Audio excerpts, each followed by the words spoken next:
जय भीम, जय भारत दोस्तों। आज की सच्ची संघर्ष गाथा एक ऐसी महिला की है जिसने न सिर्फ अगड़ी जाति के 22 लोगों को लाइन में खड़ा करके गोलियों से भुनवा दिया, बल्कि बेहड़ों की एक खूंखार बागी बनी और 11 साल सलाखों के पीछे रहने के बाद दुनिया के सबसे बड़े लोकतंत्र यानी भारत के लोकसभा सदन में 2 बार चुनाव जीतकर पहुंची। और उस बहुजन महिला का नाम है वीरांगना फूलन देवी। बहुजन समाज की थोड़ी बहुत जानकारी रखने वाले सभी साथी जानते हैं कि वीरांगना फूलन देवी के जीवन पर जितना लिखा जाना चाहिए था उतना ना तो लिखा गया और ना ही मीडिया के द्वारा उनके संघर्षपूर्ण जीवन पर कोई प्रकाश डाला गया। मुझे तो यहाँ भी जातिवादी मानसिकता दिखाई देती है, क्योंकि जो प्रतिशोध वीरांगना फूलन देवी ने अपने दम पर लेकर दिखाया, ऐसा प्रतिशोध एक महिला के द्वारा लिया जाना, और वो भी बहुजन समाज की महिला के द्वारा, तो कोई सोच भी नहीं सकता था। बहुजन समाज की महिलाओं पर आज भी अत्याचार हो रहे हैं, लेकिन आज से करीब 40 साल पहले जो वीरांगना फूलन देवी ने करके दिखाया, उससे आज की महिलाओं को जरूर सीख लेनी चाहिए। वीरांगना फूलन देवी के जीवन से जुड़े हुए हर एक पहलू को हम अलग अलग वीडियोस के माध्यम से आपके सामने लाते रहेंगे। तो आज की सच्ची संघर्ष गाथा की शुरुआत करते हैं।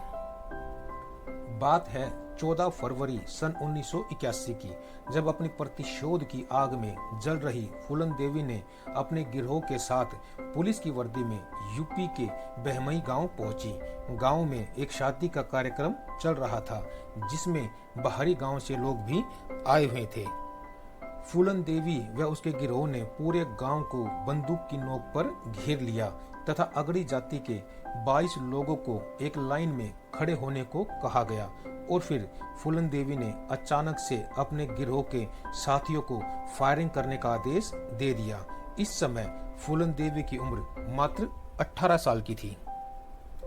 इस घटना के बाद वीरांगना फूलन देवी का नाम देश और दुनिया में फैल गया, और इसके बाद प्रशासन के द्वारा फूलन देवी पर 10,000 का इनाम रख दिया गया।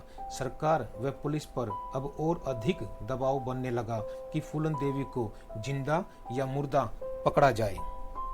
पुलिस के एक बड़े अधिकारी की कोशिशों के बाद फूलन देवी ने आत्मसमर्पण करने का निर्णय लिया, लेकिन फूलन देवी ने अपनी 3 शर्तें रखी। फूलन देवी की पहली शर्त, फूलन देवी जानती थी कि यूपी पुलिस उसकी जान की दुश्मन है, इसलिए अपनी पहली शर्त के तहत मध्य प्रदेश पुलिस के सामने आत्मसमर्पण करने की बात कही।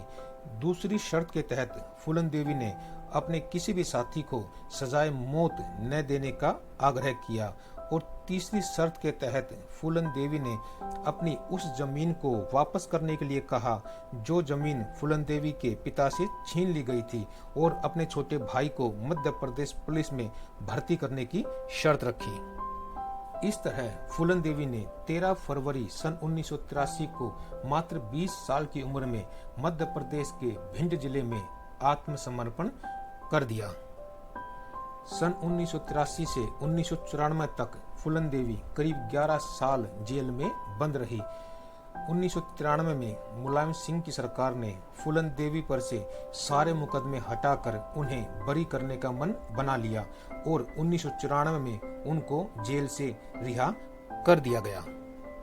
अपना अधिकांश जीवन बीहड़ों में और जेल में गुजारने के बाद सन 1996 में फूलन देवी ने राजनीति में जाने की राह अपनाई और समाजवादी पार्टी के टिकट से मिर्जापुर की लोकसभा सीट से जीतकर सदन में पहुंची।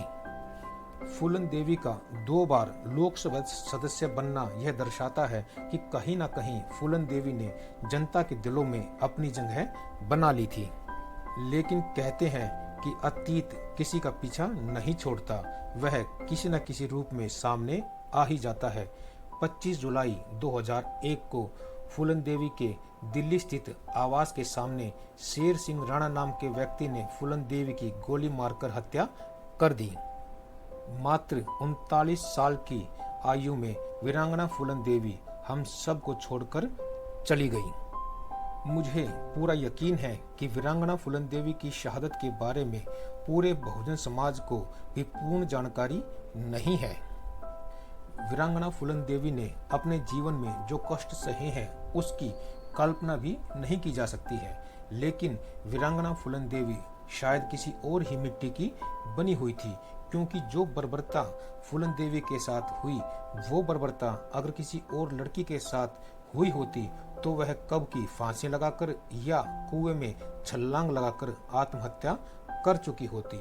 लेकिन जैसा मैंने पहले ही कहा कि फूलन देवी किसी और ही मिट्टी की बनी हुई थी, क्योंकि जैसा जीवन वीरांगना फूलन देवी का था ऐसा जीवन भारत में किसी महिला का तो छोड़ ही दीजिए, दुनिया में ऐसी कोई मिसाल नहीं मिलती जिसमें मात्र 11 साल की लड़की की शादी उससे करीब 3 गुना बड़े आदमी से कर दी जाए। इसके बाद हैवानियत का जो नंगा नाच खेला गया फूलन देवी के साथ, जिसको सोच पाना भी किसी महिला के बूते की बात नहीं है। इसके बाद बिहेड़ों में अपना एक गिरोह बनाकर उनके साथ रहना और अपने साथ हुए अन्याय का अपने ही हाथों से बदला लेना और आत्मसमर्पण करके पूरे 11 साल सलाखों के पीछे बिताना और दुनिया के सबसे बड़े लोकतंत्र यानी भारत के लोकसभा के सदन में 2 बार सदस्य बनना, यह किसी आम महिला के बूते की बात नहीं है। अब बात बहुजन विचारों की।